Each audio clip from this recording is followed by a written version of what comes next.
Hello, সবাই কেমন আছেন? আশা করি সবাই খুব ভালো, সুন্দর, সুস্থ এবং হাসি খুশি আছেন। আমি শম্ভু মুখার্জি, অশরীরী চ্যানেলে আপনাদের সঙ্গে। এটা 217 কি 218তম এপিসোড সম্ভবত। এর আগের দিন আমি আপনাদের ঘটনা শুনিয়েছিলাম।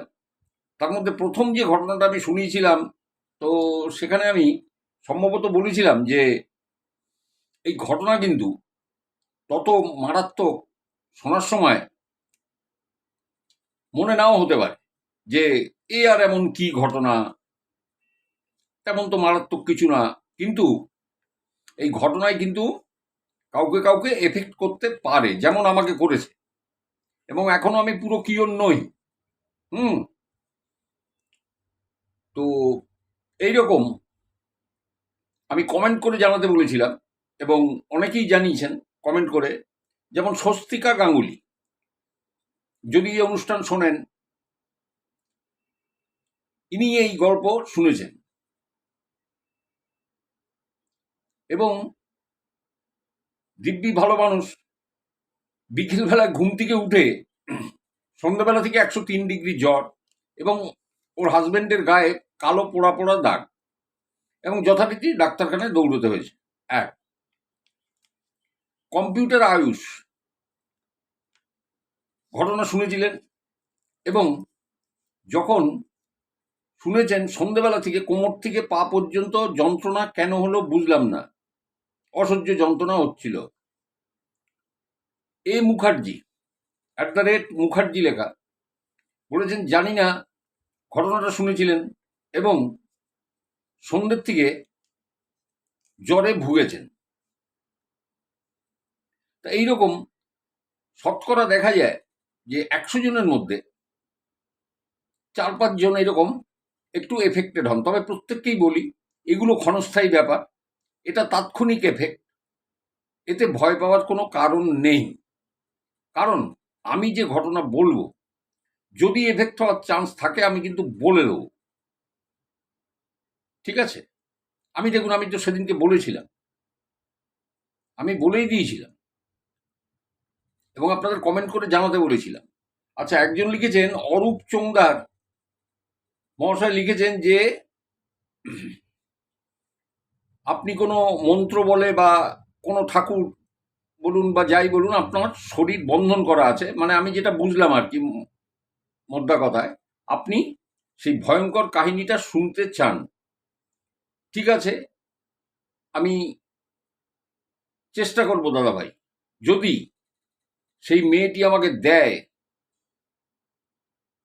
বা দিতে এগ্রি করে, তাহলে আমি সেই ভয়ঙ্কর ঘটনা আপনাকে শোনাবো। শুধু আপনাকে না, অনেককেই আমি শোনাবো।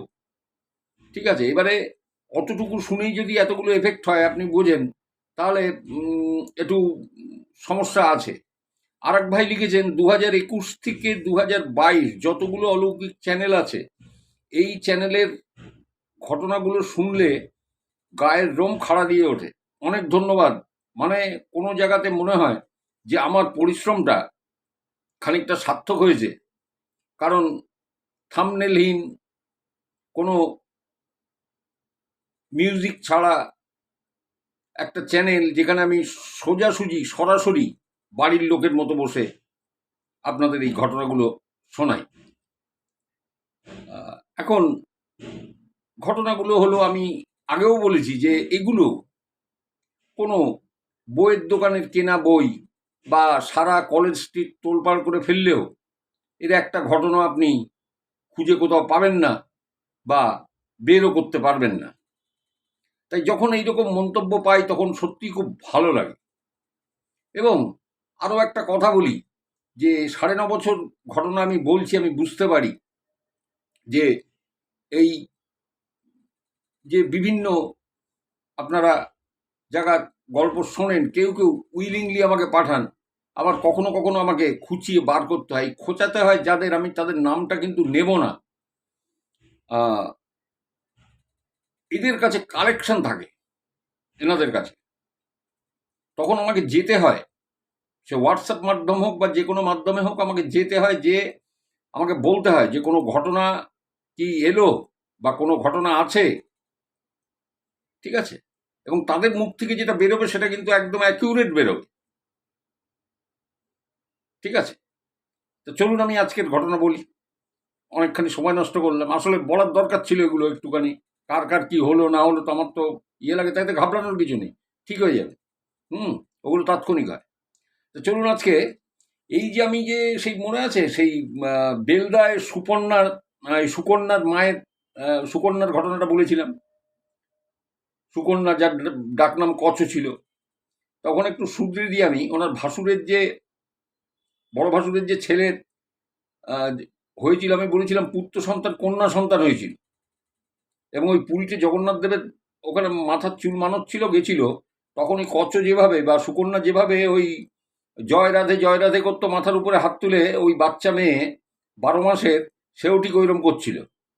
তা ওইটা দেখি সবার গায়ের রোমকূপ খাড়া দিয়ে উঠেছে। তাই বলেছিল যে তোমার কচ্ছ তোমার কাছে ফিরে এসছে। যাই হোক, চলুন এবারে ওই সুকন্যার মায়ের দুটো ঘটনা আপনাদের শোনাই, তারপরে অন্য ঘটনায় যাব। এই সুকন্যার মা বলছেন যে আমার তো বেলদাতে বিয়ে হয়েছে, পশ্চিম মেদিনীপুর আপনারা জানেন, ওই রাস্তা দিয়ে যখন আপনারা পুরী টুরিতে যান ওই স্টেশনের উপর দিয়ে যায় ট্রেন। তো বলছে যে আমার বাপের বাড়ি হচ্ছে ঠাকুরচক। ঠাকুরচকে আছে, ঠাকুরচকে বাড়িও আছে, এবং সেখানে প্রচুর জমি জায়গা আছে। মানে তার মানে ওনার দাদুর মানে প্রচুর সম্পত্তি ছিল যেগুলো ছেড়ে গেছে।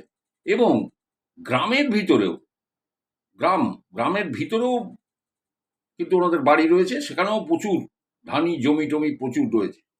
এবারে হতো কি, এই ধান যখন মানে কাটা হয়ে যেত, তখন এই ধানগুলো ঝাড়াই করবার জন্যে এই পশ্চিমা ইয়েতে এনাদের যেতে হতো। মানে ওই ভসলা, কেশিয়ারি, এই সমস্ত জায়গাতে থেকে লেবার আনতে যেতে হতো, মানে ওই ধান ঝাড়াই করবার জন্য। তা ওই সিস্টার বলছেন যে আমি দেখেছি যে বাবা যেতেন, কাউকে নিয়ে এই লেবারদের নিয়ে আসতেন, তাদের থাকার জায়গা দেয়া হতো। মা, কাকিমা, জেঠিমারা কখনো তাদের রান্না করে দিতেন, আবার কখনো তারা নিজেরাও রান্না করত। এরকম দেখেছি। একবার ওই রকম উনি লেবার আনতে যাচ্ছেন, ওই ভসলা কেশিয়ারির দিক দিয়ে। তা ওখানে ডোলং নদী পড়ে, ঠিক আছে।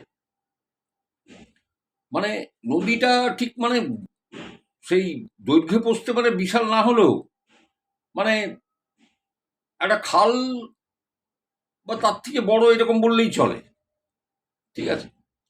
তো ওনার সাথে ছিলেন ভক্ত কাকু বলে একজন, যার পদবী ভক্ত। এই ভক্ত কাকু একটু গুণিন গোছের ছিলেন, মানে গুণিন টুনিন বিদ্যা জানতেন। তা এই সিস্টারের বাবাকে নিয়ে উনি যাচ্ছেন, এখন উনি জানতেন কোথায় কোথায় লেবার টেবাররা থাকে, কার কার বাড়ি যেতে হবে উনি জানতেন। তা ভক্ত কাকু আর এই সিস্টারের বাবা যাচ্ছে ওই লেবার আনতে। এখন ওই দোলং নদীর পাড় দিয়ে ধরে ধরে ধরে ধরে ওনাদের যেতে হবে। তখনকার দিনে তো যানবাহনের এইরকম কোনো ব্যাপার ছিল না। এমন এমন জায়গা ছিল যেখানে সাইকেল নিয়ে যাওয়া সম্ভব, সেখানে পদব্রজে যাতায়াত করতে হতো পায়ে হেঁটে। তো পায়ে হেঁটে হেঁটে ওনারা যখন যাচ্ছেন, যেতে যেতে হঠাৎই মানে সন্ধে ঘুরে গেছে, সন্ধে হয়ে গেছে, এবং আকাশে মানে পূর্ণিমার চাঁদ, চাঁদের আলোতে পুরোই পাড়টা দেখা যাচ্ছে। ওনারা হেঁটে চলেছেন, হাঁটতে হাঁটতে হঠাৎই ওই ভক্ত কাকু পিছনে লক্ষ্য করছেন যে সাদাখোল লাল পাড় শাড়ি, মাথায় ঘোমটা দেওয়া কোনো মহিলা তাদের পিছন পিছন আসছে। বোঝা গেল? তা এইটা দেখে উনি, আমি আগেই বলেছি উনি একটু গুণীন মানুষ ছিলেন, এইসব বিদ্যা জানতেন। ওনার দেখে ডাউট হয়ে গেছে। উনি সঙ্গে সঙ্গে সিস্টার বাবাকে বলেছেন, দাদা শিগগিরই জলে নামুন। তা বলে জলে নামবো মানে? বলে দেখুন পিছনে কেউ আসছে। এবং উনি তাই দেখেন, হ্যাঁ পিছনে এক মহিলা আসছে, যা মানে ওই সময়টায় বা ওই রাত্রে ওখান দিয়ে কোনো মহিলার ওখানে আসার কথা নয়, এবং ওখানে ধার পাশে কোনো বাড়িই নেই, কোনো বাড়িই নেই। তো একরকম ঠেলে এই সিস্টারের বাবাকে জলে নামিয়ে দিলেন, এবং ভক্ত কাকুও নেমে গেলেন। এবং এনারা প্রায় 1 কিলোমিটার ওই নদীটার কখনো বুক সমান জল, কখনো কোনো জায়গায় কোমর জল। এইভাবে হেঁটে হেঁটে হেঁটে হেঁটে 1 কিলোমিটার দূর পর্যন্ত গেছেন, আর ওই মহিলা কিন্তু সমানেই পার দিয়ে দিয়ে যাচ্ছে। শুনে রাখুন, যখন 1 কিলোমিটার পৌঁছেছেন তখন সেই নদীর পাড়ে একটা গৃহস্থের ঘর দেখেছেন, তখন রাত হয়ে গেছে, বেশ খানিকটা রাত হয়েছে। ওইখানে দাঁড়িয়ে বলছেন যে, কে আছো, বাড়িতে কেউ আছো? হ্যাঁ, একটু বেরিয়ে এসো, আমরা খুব বিপদে পড়েছি। তখন সেই বাড়ির লোকজন লণ্ঠন টণ্ঠন নিয়ে বেরিয়েছে, বেরিয়ে দেখছে যে সেই কাক ভেজা দুজনে সেই নদী থেকে উঠে এসেছে। বলছে, আমাদের পিছু ধাওয়া করেছিল, ওই দেখো বলে যখন দেখাতে গেছে, ওই লণ্ঠনের আলোতে দেখে সেই মহিলা আর নেই ওখানে। কিন্তু এতক্ষণ নদী যখন ওরা পার হচ্ছিলেন, তখনও কিন্তু সমানে ওদের সাথে পার দিয়ে দিয়ে হেঁটে যাচ্ছে, মানে এদের অ্যাটাক করবে, ধরবে বা কোনো ক্ষতি করবে। তো তখন ওই বাড়ির যে লোক ছিল তারা বললো, আহা, এত রাতে আপনারা, এ তো বিশাল বাচ্চা বেঁচে গেছেন। বলে, কালকেই ওই নদীর পাড়ে একটি অল্প বয়সী ছেলেকে দাহ করা হয়েছে। আপনারা তো খুব জোর বেঁচে গেছেন। আপনারা যা বলছেন। যাই হোক, সেই রাতে তারা ওনাদের আশ্রয় দিয়েছিল। আশ্রয়টা পেয়েছিল, এবং পরের দিন আস্তে আস্তে আবার ওই ভক্ত কাকু আর ওনার বাবা মিলে সব লেবার টেবার জোগাড় করে কোনো রকমে প্রাণ নিয়ে ওখান থেকে ফিরেছিলেন। তো এক একটা ঘটনা ঘটে। তো ভক্ত কাকু যদি তখন ঠেলে জলে না নামাতেন, তাহলে কিন্তু বিপদ ছিল। এটা ভক্ত কাকুও বুঝেছিলেন যে মহিলা আর কেউ না, একটা অশরীরী, এবং তাদের পিছু নিয়েছে, যে কোনো সময় ক্ষতি করবে। এইভাবে এইগুলো ঘটনাগুলো এইরকম হয়, জানেন। তো এইবারে আমি এই সিস্টারেরই মেজ পিসির ঘটনা বলি। মেজ পিসি, তো এই মেজ পিসির বিয়ে হয়েছিল পাশের গ্রামে, মানে ঠাকুরচকে যেখানে আমাদের বাড়ি, তার পাশের গ্রামেই বিয়ে হয়। তা এর বাবারা হচ্ছে, এই সিস্টারের বাবারা 6 ভাই 4 বোন। তা এটা হচ্ছে মেজ পিসির কথা। তো মেজ পিসির বোধহয় 2জন বা 3জন ছেলে, এবং মেজ পিসির বাড়িটা আপনাদের বলি দোচালা বাড়ি। মানে আপনারা বীরভূম বা পশ্চিম মেদিনীপুর বা বাঁকুড়ার এইসব সাইডে বাড়িগুলো দেখেছেন তো কেমন হয়, মাটির ওই রকম দোতলা বাড়ি, উপরটা খড়ের ছাউনি দেয়া। তা এনার মেজ পিসির বাড়িটাও ঠিক ওই রকম। নিচেরটায় ওই অ্যাসবেস্টাস দেয়া ছিল, কিন্তু উপরে যে ঘর ছিল সেইটা পুরো গোল করে একদম খড়ের ছাউনি দিয়ে ঘেরা, উপরটা পুরো খড়ে। তো যাই হোক, এই মেজ পিসির যে বড় ছেলে ইনি চাকরি করতেন বিএসএনএল এর টাওয়ার অফিসে। এই টাওয়ার অফিসটা ছিল গড়বেতা। তা ছেলেটি ওই দিন 15 বাদে বা 7 দিন বাদে একবার বাড়িতে আসতো। তো ওই ছেলের তো বিয়ে দিয়েছেন। তো বিয়ে দেওয়ার পর এবারে কি হলো, ওই বৌভাতের অনুষ্ঠান মিটে গেছে, এবার তো ফেরাতে যেতে হবে। ফেরাম বলতে যেটা আমি আপনারা জানেন, দিরাগমন যেটা আমরা বলি, ঠিক আছে, মানে মেয়ে বাপের বাড়িতে আরেকবার যায়। তো সেই দিরাগমনে যাবে, তা মোটর সাইকেল নিয়ে বেরিয়েছে। গ্রামে গঞ্জে এরকম একটু অভিজাত তাদের প্রত্যেকের বাড়িতে মোটর সাইকেল থাকে, কেন এত বাস রুট ফাস রুট নেই, সাইকেল বা মোটর সাইকেলটা পাবেন আপনি। তো মোটর সাইকেল নিয়ে ওই নববধূকে নিয়ে রওনা হয়েছে শ্বশুর বাড়ির উদ্দেশ্যে। তো এইবার মাঝপথে বৃষ্টি এসছে। তো বৃষ্টি যখন এসছে, তখন এনারা ওই বৃষ্টির থেকে বাঁচবার জন্য একটা অশ্বত্থ গাছ, মানে একদম বিশাল রাস্তার উপরে ঝাঁকড়া একটা বড় অশ্বত্থ গাছ, ওই অশ্বত্থ গাছের নিচে দাঁড়িয়ে পড়েছে। তো এবার দেখুন, আপনি অশ্বত্থ গাছের নিচেই দাঁড়ান বা বট গাছের নিচেই দাঁড়ান, বৃষ্টির জল তো আর মানে না, কিছু অংশ তো শরীরের ভেজেই। যাই হোক, তা বৃষ্টিটা যখন কমলো, তখন ওরা আবার মোটর সাইকেলে করে শ্বশুরবাড়ির উদ্দেশ্যে রওনা হল, এবং যথারীতি পৌঁছে গেল। 2 দিন ওখানে থেকে আবার বাড়িও ফিরে এসেছে। এরপরে প্রায় মাস 2 কেটে গেছে। ছেলে তো ছেলের কাজের জায়গায় যায়, 15 দিন বাদে আসে বা সপ্তাহে একদিন আসে, চাকরিটা তো রাখতে হবে রে ভাই, সরকারি চাকরি। কিন্তু মাস দুয়েক বাদের থেকে এই পিসিমা, মেজ পিসি, তার বড় ছেলের বউয়ের আচরণে অনেক পরিবর্তন লক্ষ্য করতে পারল। মানে আচার আচরণগুলো যেন কেমন পাল্টে যেতে থাকে।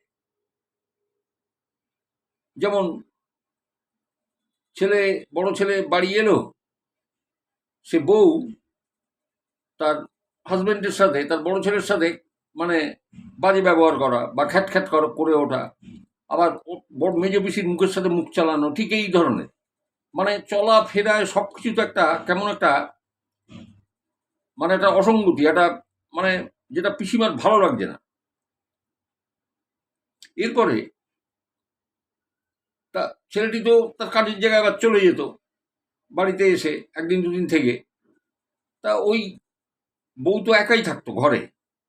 তো সেই বউ একদিনকে তার শাশুড়িকে বলছে, মানে এনার পিসিমাকে বলছে, মেজ পিসিকে, যে মা আমি রাত্রে শুয়ে থাকি, মনে হয় ঘরের মধ্যে কেউ পায়চারি করছে, মনে হচ্ছে ঘরের মধ্যে কেউ হাঁটাচলা করছে, কেউ আছে, ঠিক এইরকম মনে হয়। কখনো মনে হয় একটা বিড়াল যেন ডিঙিয়ে ঘরের মধ্যে ঢুকে কোথায় মিলিয়ে গেল। এগুলো প্রায় উনি বলতেন ওর শাশুড়ি, মানে এনার মেজ পিসি। তো এইসব শোনার পরে গ্রামের মানুষ তো খুব সেন্সিবল এসব ব্যাপারে। তো উনি বললেন ঠিক আছে আমি তোমার সাথে শোবো।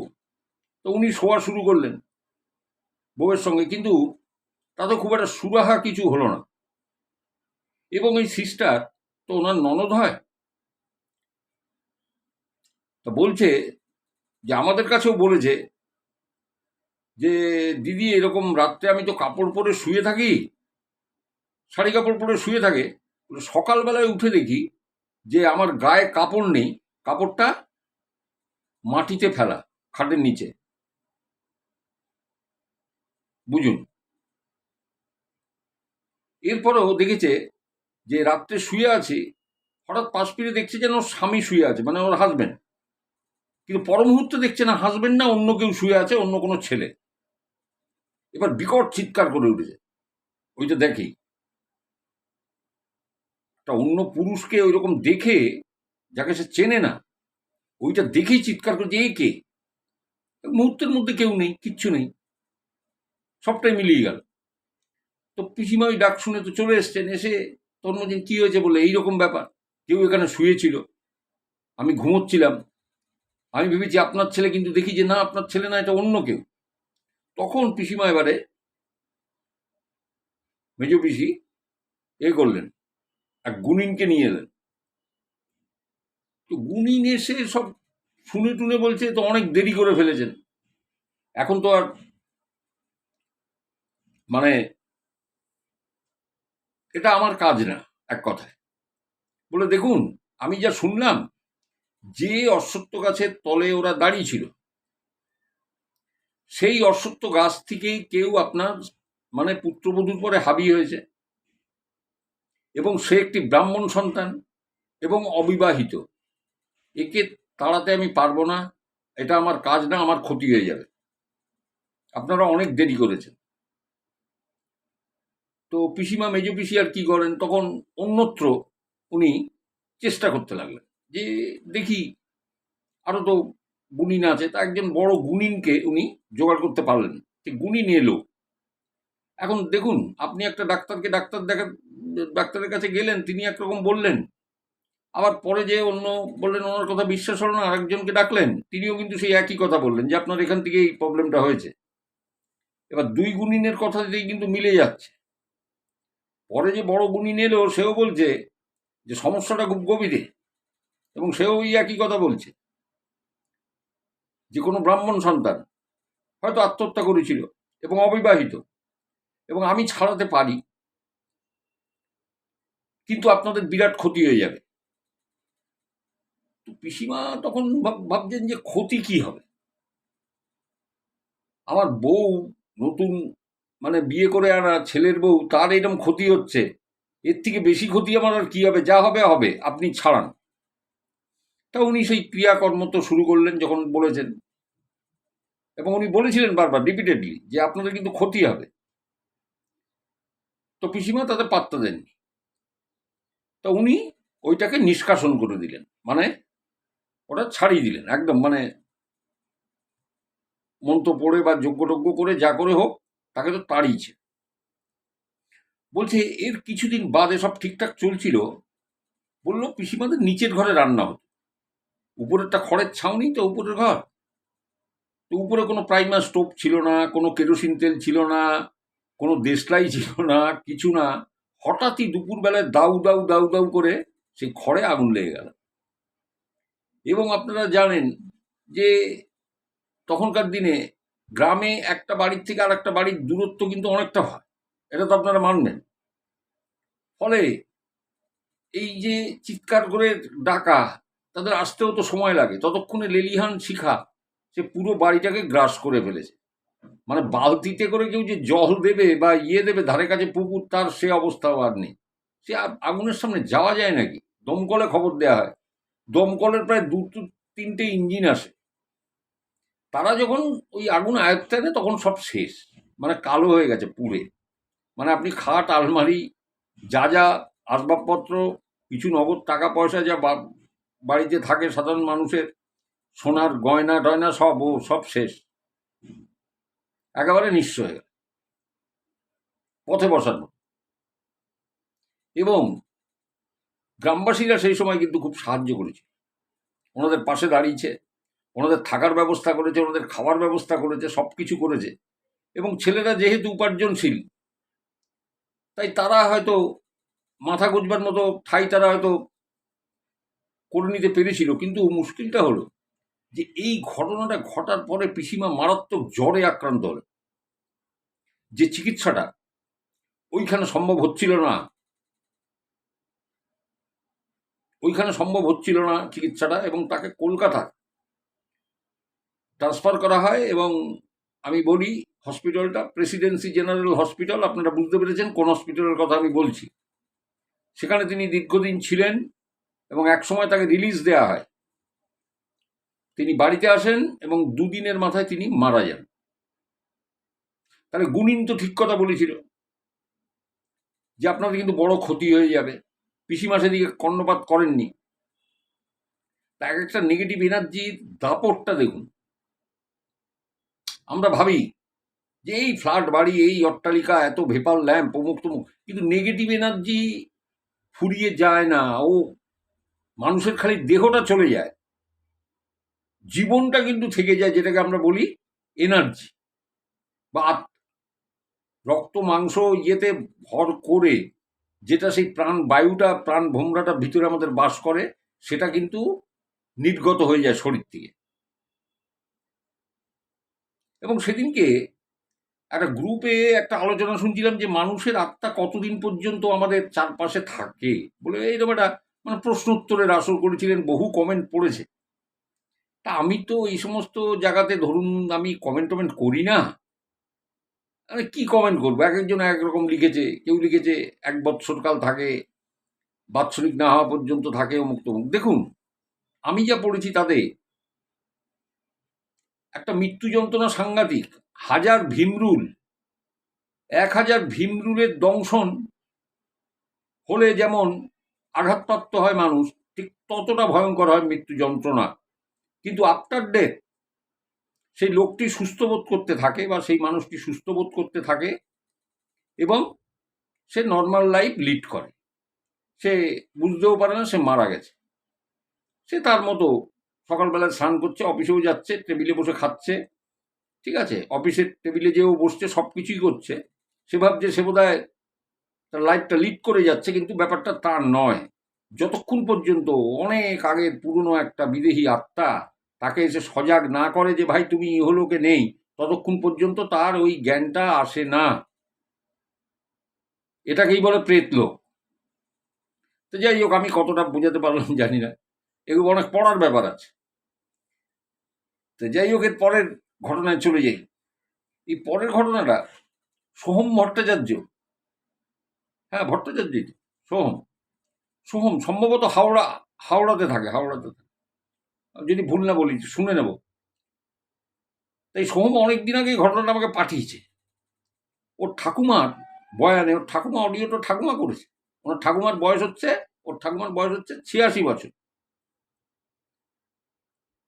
তা উনি একটা ঘটনা বলেছেন, ওনার যুবতী বয়সের ঘটনা। ওনার বিয়ে হয়েছিল 1958 এবং উনি রায়গঞ্জের বাসিন্দা। রায়গঞ্জ সম্ভবত উত্তর দিনাজপুর, তাই তো? যদি ভুল হয় বলে দেবেন। তো রায়গঞ্জের, তা 1958-তে রায়গঞ্জে ওনার বিয়ে হয়। এবং এখানে বোধহয় হাওড়াতে থাকেন, আমি জানি না, বলতে পারবো না সঠিক। তা 1958-তে বিয়ে হয়। তা 1958 আর এটা 2024-এ রায়গঞ্জ কত আকাশ পাতাল আপনি বুঝতে পারছেন? আপনারা এটা তো ক্যালকুলেশন করা যায় মোটামুটি। এই তা উনি এই যে অডিওটা করেছেন এত সুন্দর, হ্যাঁ, আমার মনে হচ্ছে বসে বসে শুনি। নাতিকে বলছেন যে তুই এই আমার কথাগুলো ওনাকে পাঠাবি।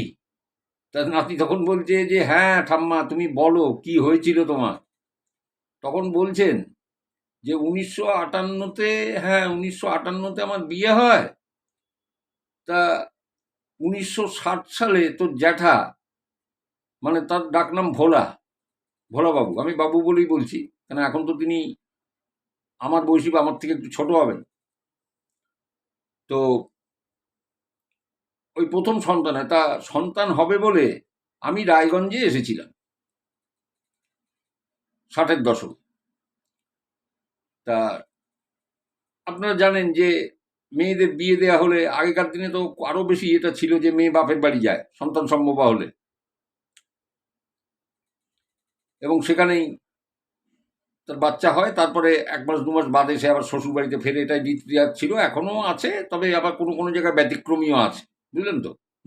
আমি এই যে বলি না যে ইকোনমিক্সে বলেছি সবকিছুর একটা এক্সেপশন আছে আছে। তা ওনার ছেলে হয়েছে 2 মাস সেই রায়গঞ্জে। তা 2 মাস বয়স। তা এবার তো বাড়ি আসার পালা, মানে বাড়ি বলতে শ্বশুর বাড়ি আসার পালা। তা ওনারও তো মনটা খারাপ, বাবা মাকে ছেড়ে রায়গঞ্জ থেকেই কলকাতাতে আবার আসবো, আবার কবে আসবো, ছেলের বয়স 2 মাস। তা ওখানে একটা ভালো সিনেমা আসছে তখন। তা ওনার ছোট বোন দিদিকে ওস্কাচ্ছে, দিদি যাবি সিনেমাটা দেখতে যাবি? তা বলছে ধর এতটুকু বাচ্চাকে ছেড়ে 2 মাসের আমি সিনেমায় দেখা। তখন ওনার মা, মানে সোমের ঠাকুমার যিনি মা, তার তো মেয়ে, মেয়ের প্রতি মার মায়া মমতা থাকবে না তো কি হবে বলুন? সে বলছে আহারে মেয়েটা একটু সিনেমা দেখতে যাবে, বলছে যা তুই বোনকে নিয়ে সিনেমা দেখে আয়। হ্যাঁ, বলে মা তুমি বাচ্চা সামলাতে পারবে? বলে ওরে বাবা আমি পারবো, তুই যা তো। কেন আমি তোদের সামলাইনি? তোর বাচ্চা সামলাতে পারবো না, তুই যা বোনকে নিয়ে যা সিনেমা দেখে আয়। তা সম্ভবত ওনারা, আমি যেটা অ্যাজাম্পশন করেছি, বলছেন ফার্স্ট শো নয়, ওনারা ইভিনিং শো দেখতে গেছিলেন, ঠিক আছে? তা যখন বেরিয়ে এসছেন ইভিনিং শো দেখে, জ্যোৎস্না রাত, ওই জ্যোৎস্না রাতে ও হাঁটতে হাঁটতে আসছেন। তা ওনাদের বাড়ি ঢোকার আগে একটা মাঠ পড়ে। ওই মাঠের ধারে কোনো একটা বাড়িতে কোনো এক মহিলা, উনি ঠিক বলতে পারলেন না যে মহিলা না কোনো পুরুষ মারা গেছে, এটা উনি জানতেন। মানে উনি থাকতে থাকতেই ওখানে হয়েছিল। এইবারে সিনেমা দেখে যখন ওই মাঠটার মধ্যে দিয়ে আসবেন, ওনার বোন আগে চলে হেঁটে বেরিয়ে গেছে। উনি যখন এই মাঠটার মধ্যে ঢুকতে যাবেন তখন দেখছেন যে মাঠের মধ্যে একটা ছায়া পড়েছে, এবং ছায়াটি একটি মানুষের ছায়া, এটা ওনার ছায়া নয়, ওনার ছায়া পড়েনি। উনি নড়ে চড়ে দেখলেন যে না আমার ছায়া না, কিন্তু ছায়াটা স্ট্যান্ড স্টিল ওখানে পড়ে আছে। পিছনে কোনো ল্যাম্পপোস্টও নেই যে আর ছায়া ওখানে পড়বে। উনি পরিষ্কার বুঝে গেছেন এটা মানুষের ছায়া। এবার ওই ছায়াটাকে ওনাকে যেতে গেলে ওই ছায়াটা মারিয়ে যেতে হবে। এবার উনি তাতে রাজি না, উনি কিছু একটা বুঝেছেন। যুবতী মেয়ে হলে হবে কি, আগেকার দিনের মানুষ তো উনি বুঝতে পারতেন যে কিছু একটা গড়বড়ের ব্যাপার আছে। এবার বোন ওপাশ থেকে ডাকছে, এই দিদি আয় না, এই দিদি আয় না। তা বলছে দাঁড়া দাঁড়া যাচ্ছি। এবার ডান দিক কাটিয়ে যদি যান তাহলে সেই ওখানে ঝোপ জঙ্গল রয়েছে, বলে ওখান দিয়ে গেলে তো আমাকে সাপে খোপে কামড় দেবে। বাধ্য হয়ে উনি সেই ছায়াটা মারিয়ে বাড়িতে এলেন, এবং বাড়িতে এসে কিন্তু ঘরে ঢোকেননি। উনি ওনার মাকে বললেন যে, মা, তুমি বাথরুমে আমার শাড়ি টাড়িগুলো রাখো, আমি স্নান করে ঘরে ঢুকবো। এবং উনি বাথরুমে গিয়ে স্নান টান করে সেই কাঁচা ওই কাপড় ছেড়ে রেখে ধুয়ে পরিষ্কার কাপড় চোপড় পরে এসে বাচ্চাকে উনি কোলে নিলেন, এবং বাচ্চাকে কোলে নিয়েছে ওনার বাবার হাতে। বাচ্চা এরম দাদু নাচাচ্ছেন, তারপর বাবার হাত থেকে উনি নিয়েছেন, নিয়ে যে এতক্ষণ তো মা বাবা বাচ্চাকে সামলেছে, আমি একটু কোলে নিই, তা কোলে নিয়ে বাচ্চাকে যখন শোয়াতে গেছেন, তখন বাচ্চা না এরকম কেঁপে কেঁপে উঠছে, থর থর থর থর থর করে কেঁপে উঠছে। কেঁপে উঠে তার হাত টাতগুলো শক্ত হয়ে যাচ্ছে। তো বলছে, মা দেখো বাচ্চা এরকম কেঁপে কেঁপে উঠছে কেন? তো ওনারা তো বুঝতে পারছেন না কেন কেঁপে উঠছে। আর ঠাঁ ঠাঁ ঠাঁ ঠাঁ চিৎকার, যে বাচ্চা চিৎকার করেনি, হঠাৎই এরকম করছে। আবার কোলে নিয়েছেন, ঠিক আছে। আবার যখন শোয়াতে যাচ্ছে, সে বাচ্চা থরথর থরথর করে কেঁপে উঠছে, আর হাতটা শক্ত হয়ে যাচ্ছে, স্টিফ হয়ে যাচ্ছে হাত। পরের দিনও তাই। এবার একটা বাচ্চা যদি বমি করে বা কন্টিনিউস কান্না করে, তখন ডাক্তারের কাছে নিয়ে যাওয়া যায়, কিন্তু এটা কাঁপছে। তখন ওই সোহমের ঠাকুমা বলছেন যে, আমার বাড়ির পাশে একজন ছিলেন, আমরা কাকিমা কাকিমা বলি, সেই কাকিমা এসছেন, কাকিমা আসতেন। তা কাকিমা বলছেন যে, এইরকম হচ্ছে, এ তো ভালো না, এ তো হাওয়া লেগেছে। দেখুন, আগেকার দিনের মানুষরা খুব সেন্সিবল ছিলেন, বলে এটা ডাক্তার কবরেজের কাজ নাই, ছেলের হাওয়া লেগেছে, দাঁড়া আমি একজনকে ডাকি। তো ওখানে বিহারি, উনি মানে অবাঙালি ছিলেন, বিহারি মানুষ। তো তাকে ডেকে নিয়ে এসছেন কাকিমা, বলে দেখো তো এরকম এরকম বাচ্চা এরকম কাঁপছে, কালকে এরকম সিনেমা দেখে বলেছে যে আমি এরকম একটা মাঠের মধ্যে ছায়া ছিল, আমি ছায়াটা পাড়িয়েছি। তখন বলছে যে, হ্যাঁ মা, আমি সব সমাজ গিয়া। তো বলেছে যে, আপনি চুলটা খুলে বসুন। ওই সৌমের ঠাকুমাকে বলেছে যে, আপনি আপনার চুলটা পুরো খুলে দিন। তা চুলটা খুলে বললো, আমি দিলাম। বললো, আমাকে মাথা থেকে পা পর্যন্ত চুল দিয়ে এ দিয়ে সব পুরো উনি ঝাড়লেন মন্ত্র করে, এবং ছেলেকেও ঝাড়লেন একই রকম ভাবে। ঝাড়ার পরে একটা তেলের শিশি এইরকম, সেটাকে বললো নানা রকম ফুটু দিলেন, কি মন্ত্রতন্ত্র পড়লেন, পড়ে বললেন যে এই তেলটা এই বাচ্চাকে সারা গায়ে ভালো করে মাখিয়ে দেবে। মাখিয়ে দিয়ে কালকে সকালবেলায় এই যে তেলের শিশিটা, যেটুকু তেল থাকবে, ওটা তুলসী তলায় ঢেলে দেবে। ঢেলে দিতে হবে তেলটা তুলসী তলায়। বোতল টোতল কিন্তু অন্য জায়গায় ফেলবেন না, ওই তুলসী তলাতেই রেখে দেবেন তেলটা ঢেলে দিয়ে। আর কোনো ভয় নেই। এবং তাই করা হলো, এবং করার পরে ছেলে দিব্যি সুস্থ। আর মানে তার ওই কাঁপুনিও নেই, খিচুনিও নেই, ওরকম ঠান্ডা চিৎকারও নেই। পরদিন থেকে ঠিক হয়ে গেল। তাহলে দেখুন যে আগেকার দিনের মানুষ, তারা কতখানি বুঝতেন। এবং উনি তো তখন তো একটা যুবতী মেয়ে, উনি তো নেগলেক্ট করতেই পারতেন, কিন্তু উনি ওই মাঠের মধ্যে ছায়াটাকে দেখে ওনার সিক্স সেন্স কাজ করে গেছে যে এটা ভালো জিনিস না। ওই ওনার বোন আগে বেরিয়ে গেছে, সে ছায়াটায় কিছু দেখেনি, উনি দেখেছেন। বোন ওখান থেকে ডাকছে, এই দিদি আয় না, এই দিদি আয় না, দাঁড়িয়ে আছিস কেন? বলছে দাঁড়া, যাচ্ছি। তো এইভাবে নেগেটিভ এনার্জি এরকম অ্যাটাক করে, বা এরকম ভাবে সংগঠিত হয়। আমার জেঠু কাকু, আজকে তো আবার নির্বাচনের দিন, কজন শুনবে আমি জানি না। যাই হোক, আমি আসি কেন, মানে কোমরের ব্যথাটা এখন পুরো যায়নি, হ্যাঁ। তা তবুও আসি কেন, এই যারা জেঠু কাকু বলে ডাকে, তা সেটা কি, ডাকটা কি হয়, সেটা পিতৃব্য, তারা আমার সন্তান সম।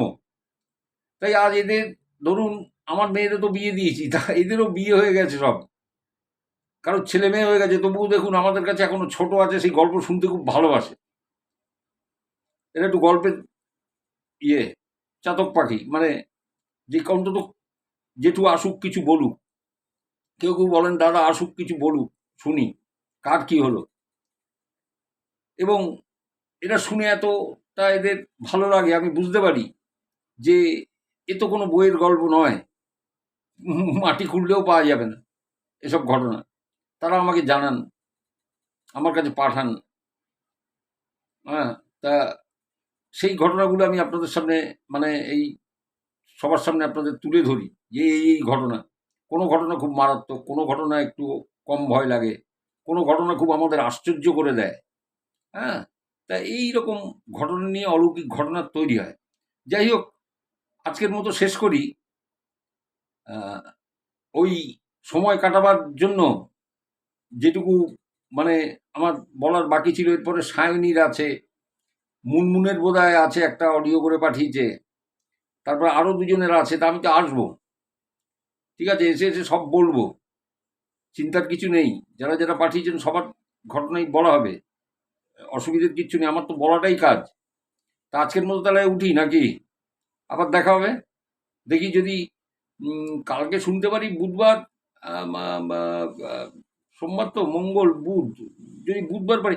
আর বুধবার না পারলে বৃহস্পতিবার তো আমি তো ওই মানে কোনো ভিডিও করি না, তো তাহলে আমি শুক্রবার গল্প শুনিয়ে দেবো। ঠিক আছে, সবাই খুব ভালো থাকো, সুস্থ থাকো। আর যারা যারা একটু করে অসুস্থ হয়েছিলে, ওটা সাময়িক এফেক্ট, কিচ্ছু না, কেটে যাবে মা। ওগুলো নিয়ে অত মাথা ব্যথা করতে নেই। হুম, হয়তো ভীত হবারও কোনো কারণ নেই। এগুলো মানুষের জীবনে ঘটে যাওয়া সত্য ঘটনা আমি বলি। আপনারাও আপনাদের ঘটনা পাঠাতে পারেন যদি ইচ্ছে করেন, সেক্ষেত্রে আমার ইনবক্সে আসবেন। ইনবক্সে আসার ঠিকানা হলো হয় মেসেঞ্জারে আসবেন, অথবা ফ্রেন্ড রিকোয়েস্ট পাঠাবেন, করে মেসেঞ্জারে আসলেন, অথবা ডেসক্রিপশন বক্সে আমার হোয়াটসঅ্যাপ নম্বর দেওয়া আছে, যেখানে লেখা আছে মা, ঠাকুমা, দাদু, আশরাফ, অতীত। ওই জায়গাটা একটু প্রেস করুন, দেখুন ডেসক্রিপশনটা আপনার সামনে, ওর নিচে আমার হোয়াটসঅ্যাপ নম্বরটা আছে, ওখানে এসে একটা হাই লিখুন। লিখে আপনার ঘটনা আপনি অডিও করে বা লিখে আমাকে সেন্ড করতে পারেন। তাহলে সবাই ভালো থাকুন, সুস্থ থাকুন, আবার দেখা হবে। নমস্কার, আজকের মতো।